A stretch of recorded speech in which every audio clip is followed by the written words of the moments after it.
खड़ियाल स्थित कल्याण मंडप 2 रे ओडिशार पूर्वतन मुख्यमंत्री स्वर्गत बिजू पट्टनायक 27तम तिरोधान दिवस पालित हो जाइछि।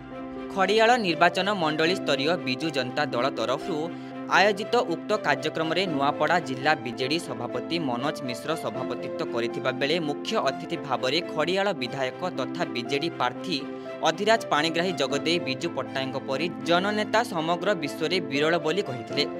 बीजेडी जिला महिला सभानेत्री सरस्वती बाग समेत निर्वाचन दलीय जिला परिषद और काउंसिलर सभ्या समिति सभ्या वरिष्ठ कर्मकर्ता माने एथिरे जगदान करथिले। सभा प्रारंभ में स्वर्गत बिजू पट्टनायक फटोचित्र में माल्यार्पण सह 1 मिनिट नीरव प्रार्थना करा जायतिला। स्वर्गत बिजू बाबू ओडिशार गर्व और गौरवर प्रतीक।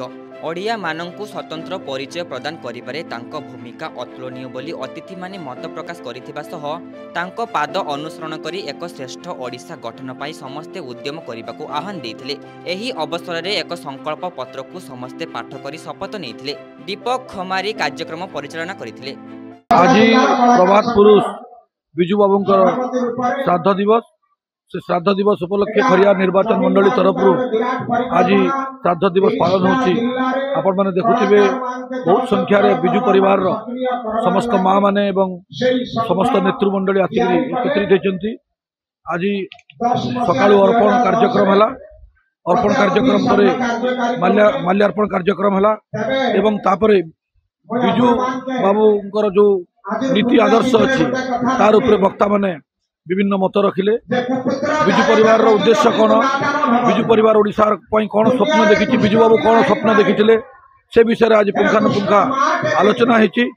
प्रभात पुरुष बिजू बाबू जो स्वप्न देखी गोटे नुआ ओडिशा निर्माण पर आज नवीन बाबू संकल्प नहीं पूरा करिवारे नुआ ओडिशा नवीन ओडिशा निर्माण करिवारे आज कार्य को आगे निश्चित रूप से आज बिजू परिवार स्वर्गत बिजू पट्टनायक को मन पकाउछि एवं निधि आदर्श चलवाई ओडिशार 4.5 कोटी लोक सेवा देवाई आज आम समस्त संकल्प।